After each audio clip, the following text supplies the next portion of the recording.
Brother, यहाँ पे हमारा माइक खराब हो गया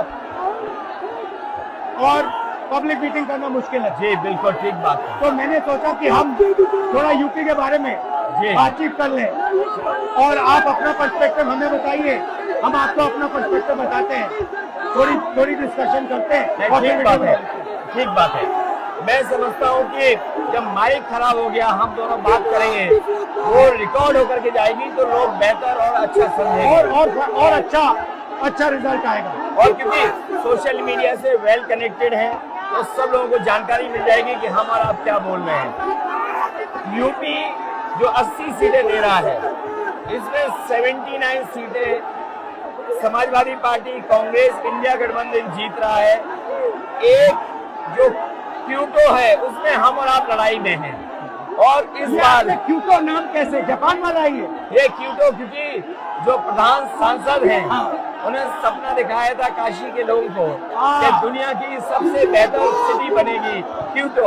तो क्यूटो बनी नहीं बनी, काशी के लोग ये तय करेंगे और फिर वोट डालेंगे। तो इस बार मन मर्जी नहीं चलनी है, मन की बात नहीं चलेगी, हमारे आपकी बात और 140 करोड़ लोगों की बात और संविधान की बात होगी।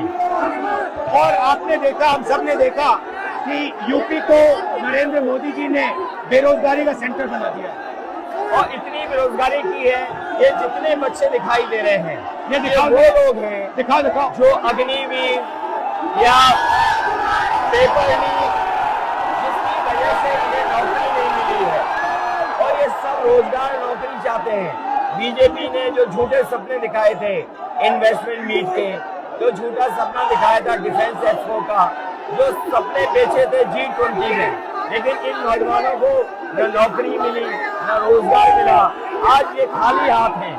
तो इसलिए हमें और आप मिल के, जो आपने कहा, जो इंडिया गठबंधन कह रहा है कि 30 लाख बच्चों को नौकरी दी जाएगी, उस दिशा में हम लोग काम करेंगे। और पहली नौकरी पक्की स्कीम, जिसके माध्यम से हर ग्रेजुएट को नौकरी का अधिकार, बेहतरीन ट्रेनिंग और बैंक अकाउंट में 1 लाख रुपए साल के। आपने नोट किया कि मोदी जी खटाखट बोलने शुरू कर दिए। ये आपके खटाखट के बाद वो रटारट खटाखट कर रहे हैं। बिल्कुल। अच्छा, आप एक बात बताइए, मुझे क्यूरियोसिटी है, थोड़ा आप अपने पापा के बारे में मुझे बताइए जी। मुलायम सिंह यादव जी के बारे में बताइए। आपने उनसे क्या सीखा? नेताजी और उनके साथ के लोग बिल्कुल जमीनी राजनीति करते रहे। हालांकि नेताजी कुश्ती, पहलवान और गांव के थे। करते हो कुश्ती? नहीं, मैं कुश्ती नहीं कर पाया जीवन में, क्योंकि मैं मिलिट्री स्कूल में चला गया तो कुश्ती नहीं कर पाया। लेकिन नेताजी इसीलिए धरती पुत्र बोले गए कि वो जमीन की बात को समझते थे। धरती पर जो लोग हैं उनकी क्या भावना है, उसको लेकर के वो आगे बढ़ाना चाहते थे। और आपका इस क्षेत्र से और इस शहर से आज का लगाव नहीं है, न जाने कितने सालों पुराना लगाव है। जो इमोशनल कनेक्ट आपका इस शहर और शहर से है, वो शायद और किसी राजनीतिक परिवार का नहीं होगा। तो नेताजी से उनका हार्डवर्क और अपने लक्ष्य के लिए लगातार काम करते रहना, जो गैर बराबरी की लड़ाई डॉक्टर राम मनोहर लोहिया यहीं लड़े थे। हालांकि हमारी आपकी विचारधारा की यहाँ टकराव रहा, लेकिन हमारे व्यक्तिगत या जो सिद्धांत में कभी समझौता नहीं हुआ। सिद्धांत को लेकर के हमने आपके साथ खड़े हुए और कई बार खड़े हुए, और आपकी भी पार्टी सिद्धांत से बहुत करीब रही समाजवादियों के। बट मुझे लगता है कि अब एक नई तरीके की पार्टनरशिप बन रही है, क्योंकि जो इस बार हमारा कोऑपरेशन है, शायद पहले ऐसा कोऑपरेशन नहीं हुआ। मतलब बिल्कुल सब जुड़ गए। सबसे अच्छा ये है कि जितना उन्होंने कहा 2 लड़कों की जोड़ी, उतना युवा आपसे, हमसे, इंडिया गठबंधन से और जुड़ गया। तो ये नेचुरल अलायंस है, और नेचुरल अलायंस इसलिए लोग महसूस कर रहे हैं कि वो चाहते हैं कि नौकरी और रोजगार मिले, नौकरी और रोजगार मिले। तो ये बड़ी भावना है कि हमसे आपसे ये यूथ कनेक्ट कर रहा है। सबसे बड़ी बात, महंगाई की चोट सबसे ज्यादा इन लड़कों को लगती है। हमारी थिंकिंग है और आपकी भी है कि ये जो 22-25 लोगों को नरेंद्र मोदी जी ने पूरा का पूरा धन पकड़ा है, उसको ठीक करने के लिए जो हमारे युवा हैं, माताएं बहनें हैं, उनको डायरेक्ट बैंक अकाउंट में पैसा देना। देखिए, ये जो लोगों के पास पैसा पहुंचने से जो अर्थव्यवस्था को लाभ मिलेगा, मैं समझता हूँ इनका भाग्य भी बनेगा और देश की अर्थव्यवस्था ही बेहतर होगी।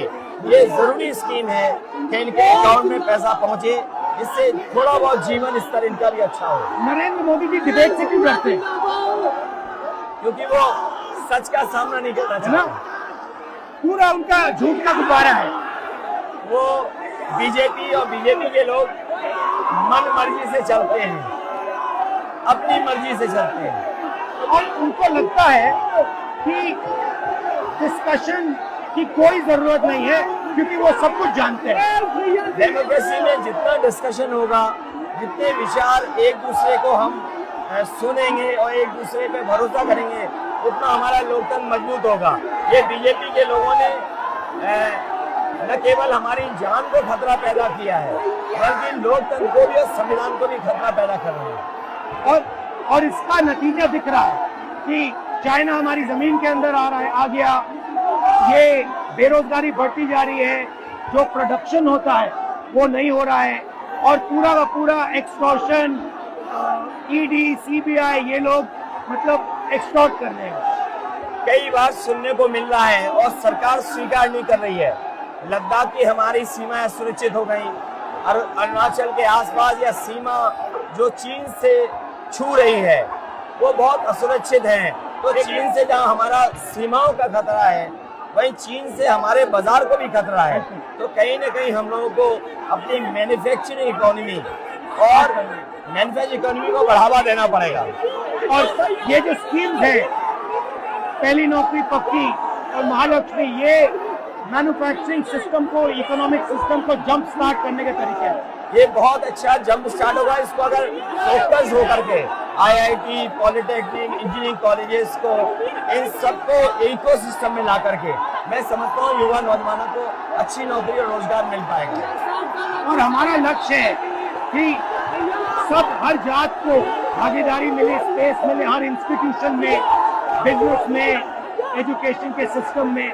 तो वो हमारा, हम दोनों का लक्ष्य है। बिल्कुल। और क्योंकि जो बात सभी दल कहते थे, आज इंडिया गठबंधन कांग्रेस भी कह रही है कि सामाजिक न्याय जरूरी है, जाति गणना जरूरी है। देश के लिए ये बड़ी चीज है। जो दुनिया में अमेरिका है, यूरोप है, अपने उन लोगों के लिए जो पीछे छूट जाते हैं, उनके लिए कुछ काम करते हैं। तो हमारा जो देश जाति के आधार पर पिछड़ा है, तो इसको आगे बढ़ाने के लिए ये बड़ी भूमिका होगी इस बार। बहुत अच्छा लगा, अच्छी बहुत अच्छा रहा, बहुत अच्छी मीटिंग है। मुझे लगता है कि ये यूनिक मीटिंग है क्या?